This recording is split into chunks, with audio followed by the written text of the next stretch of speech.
Audiobook do livro Consolador. Do Espírito Emmanuel. Segunda parte. Capítulo 2.2. Afeição. 173. Como devemos entender a simpatia e a antipatia? A simpatia ou antipatia tem as suas raízes profundas no espírito, na sutilíssima entrosagem dos fluidos peculiares a cada um e, quase sempre, de modo geral, atestam uma renovação de sensações experimentadas pela criatura, desde o pretérito delituoso, em iguais circunstâncias. Devemos, porém, considerar que toda antipatia, aparentemente a mais justa, deve morrer para dar lugar à simpatia que edifica o coração para o trabalho construtivo e legítimo da fraternidade. 174. Poderemos obter uma definição da amizade? Na gradação dos sentimentos humanos, a amizade sincera é bem o oásis de repouso para o caminheiro da vida, na sua jornada de aperfeiçoamento. Nos trâmites da terra, a amizade leal é a mais formosa modalidade do amor fraterno, que santifica os impulsos do coração nas lutas mais dolorosas e inquietantes da existência. Quem sabe ser amigo verdadeiro é, sempre, o emissário da ventura e da paz, alistando-se nas fileiras dos discípulos de Jesus, pela iluminação natural do Espírito que, conquistando as mais vastas simpatias entre os encarnados e as entidades bondosas do invisível, sabe irradiar por toda parte as vibrações dos sentimentos purificadores. Ter amizade é ter coração que ama e esclarece, que compreende e perdoa, nas horas mais amargas da vida. Jesus é o divino amigo da humanidade. Saibamos compreender a sua afeição sublime e transformaremos o nosso ambiente afetivo num oceano de paz e consolação perenes.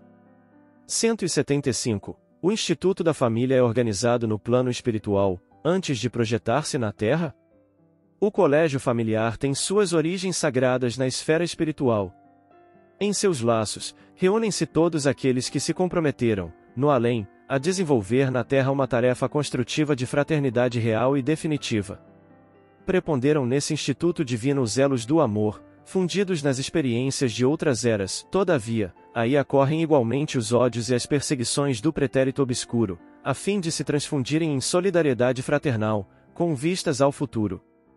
É nas dificuldades provadas em comum, nas dores nas experiências recebidas na mesma estrada de evolução redentora, que se olvidam as amarguras do passado longínquo, transformando-se todos os sentimentos inferiores em expressões regeneradas e santificantes. Purificadas as afeições, acima dos laços do sangue, o sagrado instituto da família se perpetua no infinito, através dos laços imperecíveis do espírito. 176. As famílias espirituais no plano invisível são agrupadas em falanges e aumentam ou diminuem, como se verifica na Terra. Os núcleos familiares do além agrupam-se, igualmente, em falanges, continuando aí a obra de iluminação e de redenção de alguns componentes dos grupos, elementos mais rebeldes ou estacionários, que são impelidos, pelos seus companheiros afins, aos esforços edificantes, na conquista do amor e da sabedoria. De maneira natural, todos esses núcleos se dilatam, à medida que se aproximam da compreensão do Onipotente, até alcançarem o luminoso plano de unificação divina, com as aquisições eternas e inalienáveis do infinito. 177. As famílias espirituais possuem também um chefe? Todas as coletividades espirituais estão reunidas, em suas características familiares, pelas santas afinidades da alma, e cada uma possui o seu grande mentor nos planos mais elevados, de onde promanam as substâncias eternas do amor e da sabedoria. 178. Poderíamos receber algum esclarecimento sobre a lei das afinidades entre os espíritos desencarnados? Na Terra, as criaturas humanas muitas vezes revelam as suas afinidades nos interesses materiais, que podem dissimular a verdadeira posição moral da personalidade no mundo dos espíritos elevados, porém, as afinidades legítimas se revelam sem qualquer artifício, pelos sentimentos mais puros. 179. No capítulo das afeições terrenas, o casar ou não casar está fora da vontade dos seres humanos? O matrimônio na Terra é sempre uma resultante de determinadas resoluções, tomadas na vida do infinito, antes da reencarnação dos espíritos, seja por orientação dos mentores mais elevados, Quando a entidade não possui a indispensável educação para manejar as suas próprias faculdades, ou em consequência de compromissos livremente assumidos pelas almas, antes de suas novas experiências no mundo, razão pela qual os consórcios humanos estão previstos na existência dos indivíduos, no quadro escuro das provas expiatórias, ou no acervo de valores das missões que regeneram e santificam. 180. A indiferença nas manifestações de sensibilidade afetiva, dentro dos processos de evolução de vida na Terra, nas horas de dor e de alegria, é uma atitude justificável como medida de vigilância espiritual? A indiferença que se traduz por cristalização dos sentimentos é sempre perigosa para a vida da alma, todavia, existem atitudes no domínio da exteriorização emocional, que se justificam pela nobreza de suas expressões educativas. 181. Como entender o sentimento da cólera nos trâmites da vida humana? A cólera não resolve os problemas evolutivos e nada mais significa que um traço de recordação dos primórdios da vida humana em suas expressões mais grosseiras.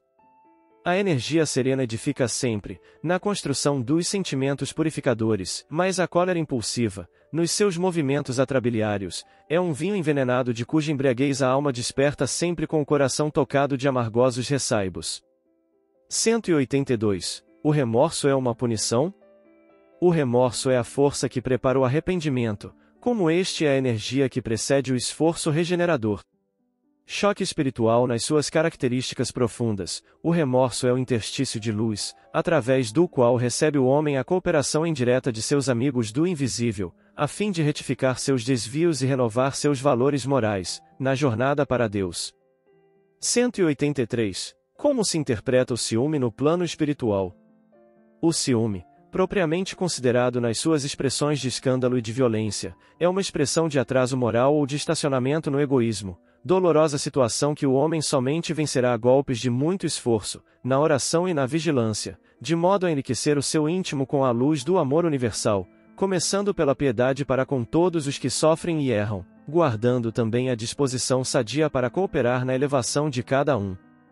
Só a compreensão da vida, colocando-nos na situação de quem errou ou de quem sofre, a fim de iluminarmos o raciocínio para a análise serena dos acontecimentos, poderá aniquilar o ciúme no coração, de modo a cerrar-se a porta ao perigo, pela qual toda alma pode atirar-se a terríveis tentações, com largos reflexos nos dias do futuro. 184. Como devemos efetuar nossa autoeducação, esclarecida pela luz do Evangelho, nos problemas das atrações sexuais, cujas tendências egoístas tantas vezes nos levam a atitudes antifraternais? Não devemos esquecer que o amor sexual deve ser entendido como um impulso da vida que conduz o homem às grandes realizações do amor divino, através da progressividade de sua espiritualização no devotamento e no sacrifício.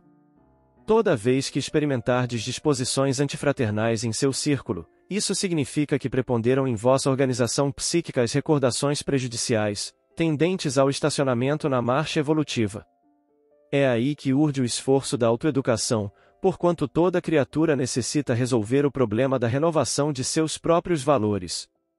À vez de observar que Deus não extermina as paixões dos homens, mas faz evoluir, convertendo-as pela dor em sagrados patrimônios da alma, competindo às criaturas dominar o coração, guiar os impulsos, orientar as tendências, na evolução sublime dos sentimentos.